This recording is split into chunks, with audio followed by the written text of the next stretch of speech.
ओम शांति। 29/5/24 के साकार महावाक्य, बाबा के मधुर महावाक्य।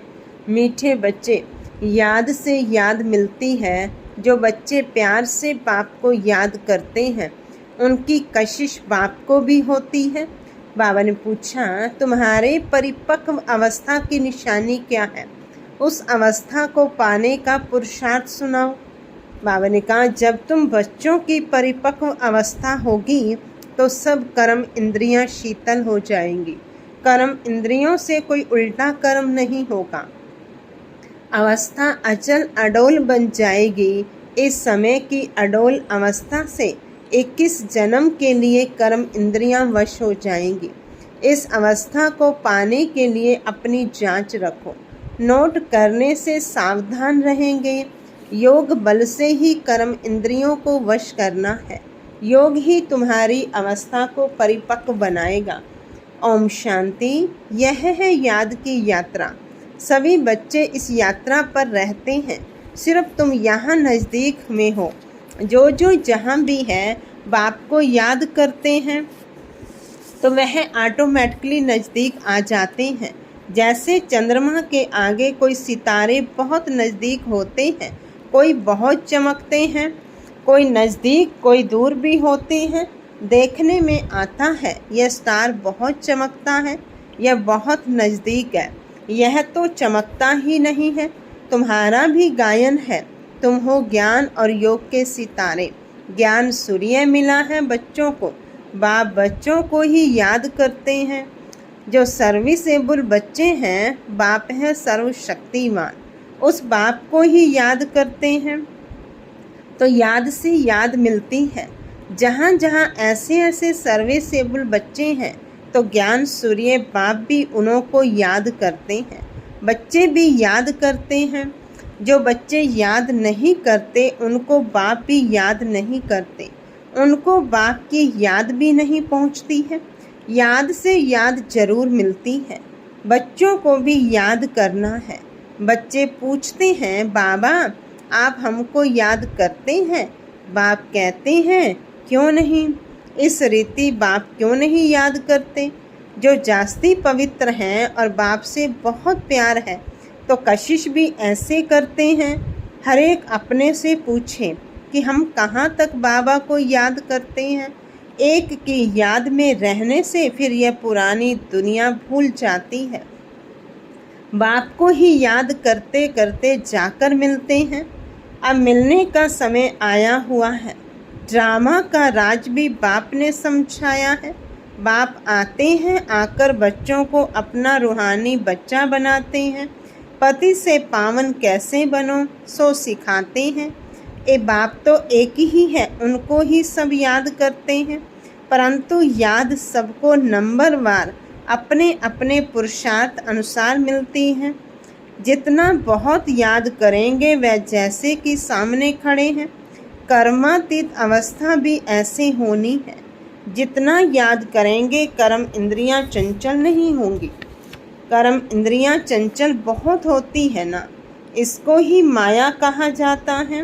कर्म इंद्रियों से कुछ भी खराब कर्म ना हो। यहाँ योग बल से कर्म इंद्रियों को वश करना है।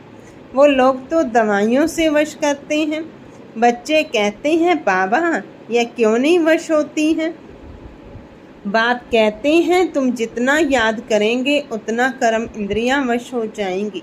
इसको कहा जाता है कर्मातीत अवस्था। यह सिर्फ याद की यात्रा से ही होता है। इसलिए भारत का प्राचीन राजयोग गाया हुआ है। सो तो भगवान ही सिखलाएंगे। भगवान सिखलाते हैं अपने बच्चों को।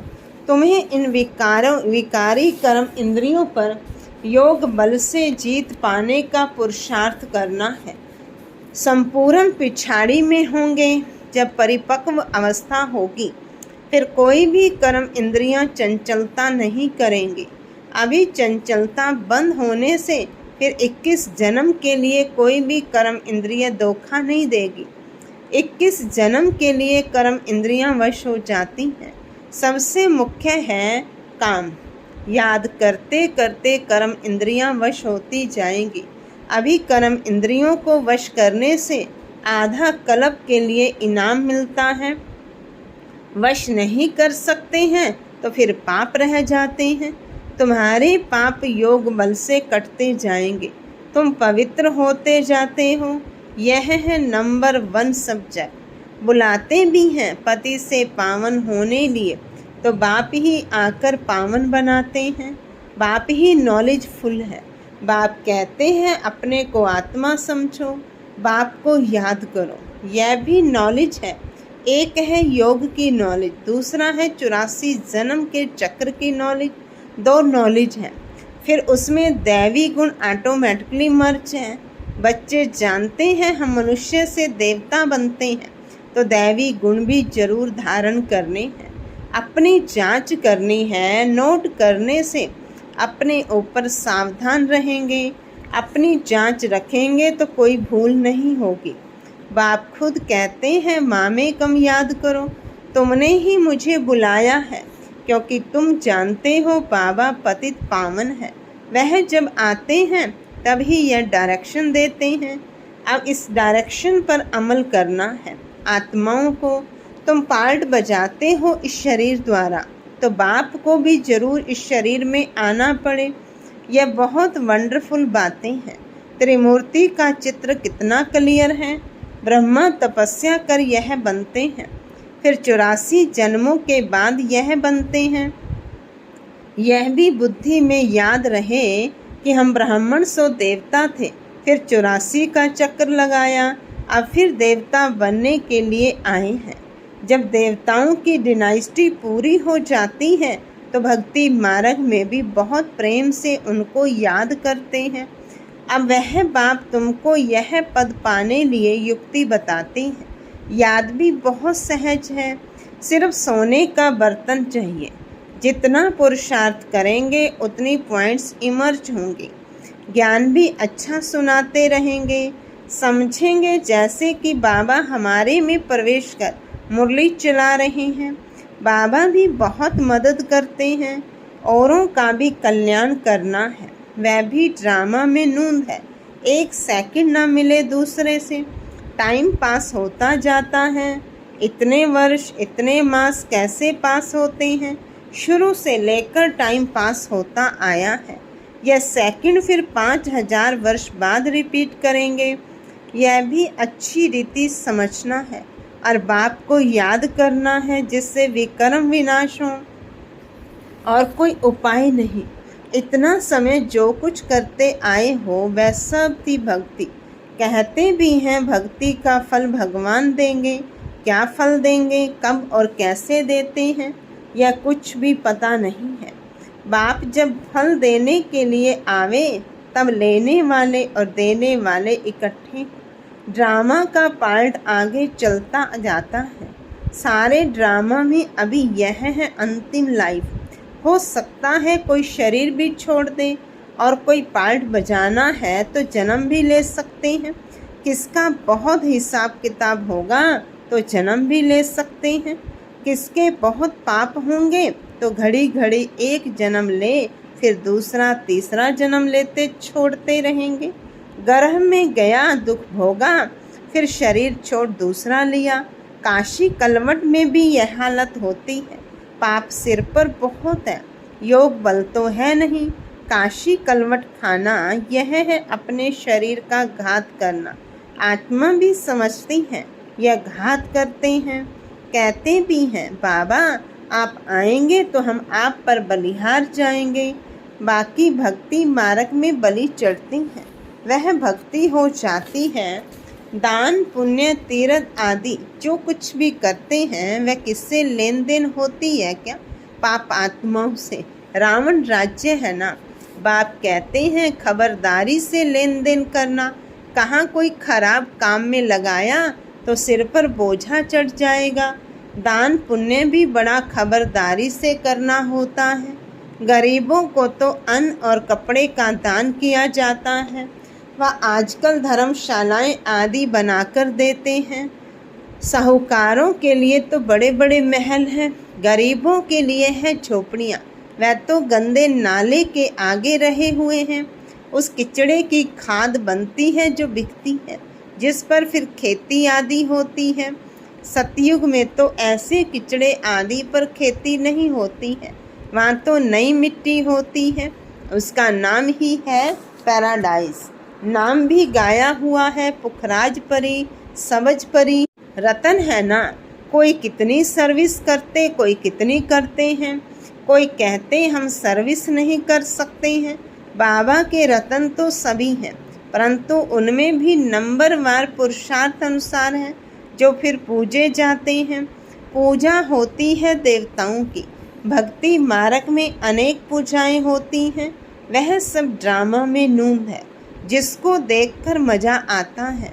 हम एक्टर्स हैं, इस समय तुमको नॉलेज मिलती है, तुम बहुत खुश होते हो। जानते हो भक्ति का भी पार्ट है, भक्ति में भी बड़े खुश होते हैं। गुरु ने कहा माला फेरो, बस उस खुशी में फेरते ही रहते, समझ कुछ भी नहीं। शिव निराकार है, उनको भला दूध पानी आदि क्यों चढ़ाते हैं, मूर्तियों को भोग लगाते हैं, वह कोई खाती थोड़ी है। भक्ति का पेशगिर कितना बड़ा है। भक्ति है झाड़, ज्ञान है बीज, रचता और रचना को सिवाय तुम बच्चों के और कोई नहीं जानते। कोई बच्चे तो अपनी हड्डियां भी इस सर्विस में सुहा करने वाले हैं। तुमको कोई कहते हैं यह तुम्हारी कल्पना है। अरे यह तो वर्ल्ड की हिस्ट्री ज्योग्राफी रिपीट होती है, कल्पना रिपीट थोड़े ही होती है। यह तो नॉलेज है, यह है नई बातें, नई दुनिया के लिए। भगवानुवाच, भगवान भी नया, उनके महावाक्य भी नए। वह कहते हैं कृष्ण भगवानुवाच, तुम कहते हो शिव भगवानुवाच। हर एक की अपनी अपनी बातें हैं, एक न मिले दूसरे से। यह है पढ़ाई, स्कूल में पढ़ते हो, कल्पना की तो बात ही नहीं। बाप है ज्ञान का सागर, नॉलेजफुल। जबकि ऋषि मुनि भी कहते हैं हम रचता रचना को नहीं जानते हैं। उन्हों को यह नॉलेज कहाँ से मिले, जबकि आदि सनातन देवी देवता ही नहीं जानते। जिन्होंने जाना उन्होंने पद पाया। फिर जब संगम युग आए तब बाप आकर समझाए। नए नए इन बातों में मूझते हैं, कहते हैं बस तुम इतने थोड़े ही राइट हो, बाकी सब झूठे हैं। तुम समझाते हो गीता जो माई बाप है उसे ही खंडन कर दिया है, बाकी सब तो रचना है, उनसे वर्षा मिल ना सके। वेदों शास्त्रों में रचता और रचना की नॉलेज हो ना सके। पहले तो बताओ वेदों से कौन सा धर्म स्थापन हुआ। धर्म तो है ही चार, हर एक धर्म का धर्म शास्त्र एक ही होता है। बाप ब्राह्मण कुल स्थापना करते हैं, ब्राह्मण ही फिर सूर्यवंशी चंद्रवंशी कुल में अपना पद पाते हैं। बाप आकर तुमको सन्मुख समझाते हैं इस रथ द्वारा। रथ तो जरूर चाहिए, आत्मा तो है निराकार, उनको साकार शरीर मिलता है। आत्मा क्या चीज़ है उनको ही नहीं जानते, तो बाप को फिर कैसे जानेंगे। राइट तो बाप ही सुनाते हैं, बाकी सब है अनराइटियस, जिससे फ़ायदा कुछ भी नहीं। माला किसकी सिमरते हैं कुछ पता नहीं, बाप को ही नहीं जानते। बाप खुद आकर अपना परिचय देते हैं। ज्ञान से सद्गति होती है। आधा कल्प है ज्ञान, आधा कल्प है भक्ति। भक्ति शुरू होती है रावण राज्य से। भक्ति से सीढ़ी उतरते उतरते तमो प्रधान बन पड़े हैं। किसके भी ऑक्यूपेशन को नहीं जानते हैं। भगवान की कितनी पूजा करते, जानते कुछ भी नहीं। तो बाप समझाते हैं इतना उच्च पद पाने के लिए अपने को आत्मा समझना है और बाप को याद करना है। इसमें है मेहनत। अगर किसकी बुद्धि मोटी है तो मोटी बुद्धि से याद करें, परंतु याद एक को ही करें। गाते भी हैं बाबा आप आएंगे तो आपसे ही बुद्धि योग जोड़ेंगे। अब बाप भी आए हैं, तुम सब किससे मिलने आए हो, जो प्राण दान देते हैं, आत्मा को अमर लोक में ले जाते हैं। बाप ने समझाया है काल पर जीत पहनाता हूँ, तुमको अमर लोक में ले जाता हूँ। दिखाते हैं ना अमर कथा पार्वती को सुनाई। अब अमरनाथ तो एक ही है, हिमालय पहाड़ पर बैठ थोड़े ही कथा सुनाएंगे। भक्ति मार्ग की हर बात में वंडर लगता है। अच्छा, मीठे मीठे सिक्की लदे बच्चों प्रति माँ पिता बाप दादा का याद प्यार और गुड मॉर्निंग। रूहानी बाप की रूहानी बच्चों को नमस्ते। हम रूहानी बच्चों की रूहानी बाप दादा को नमस्ते बाबा नमस्ते। धारणा के लिए मुख्य सार। पहली पॉइंट, योग बल से कर्म इंद्रिय जीत बन संपूर्ण पवित्र बनना है। इस अवस्था को पाने के लिए अपनी जांच करते रहना है। दूसरी पॉइंट, सदा बुद्धि में याद रखना है कि हम ही ब्राह्मण सो देवता थे, अब फिर देवता बनने के लिए आए हैं। इसलिए बहुत खबरदारी से पाप और पुण्य को समझकर लेन देन करनी है।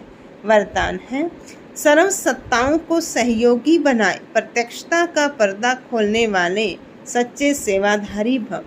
सर्व सत्ताओं को सहयोगी बनाए, प्रत्यक्षता का पर्दा खोलने वाले सच्चे सेवाधारी भव।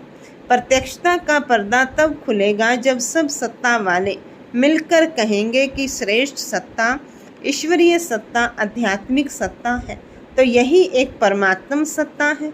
सभी एक स्टेज पर इकट्ठे हो ऐसा स्नेह मिलन करें। इसके लिए सबको स्नेह के सूत्र में बांध समीप लाओ, सहयोगी बनाओ। यह स्नेही चुंबक बनेगा जो सब एक साथ संगठन रूप में बाप की स्टेज पर पहुंचेंगे। तो अब अंतिम प्रत्यक्षता के हीरो पार्ट में निमित्त बनने की सेवा करो, तब कहेंगे सच्चे सेवाधारी। स्लोगन है, सेवा द्वारा सर्व की दुआएं प्राप्त करना, यह आगे बढ़ने की लिफ्ट है। सेवा द्वारा सर्व की दुआएं प्राप्त करना, यह आगे बढ़ने की लिफ्ट है। अच्छा, ओम शांति।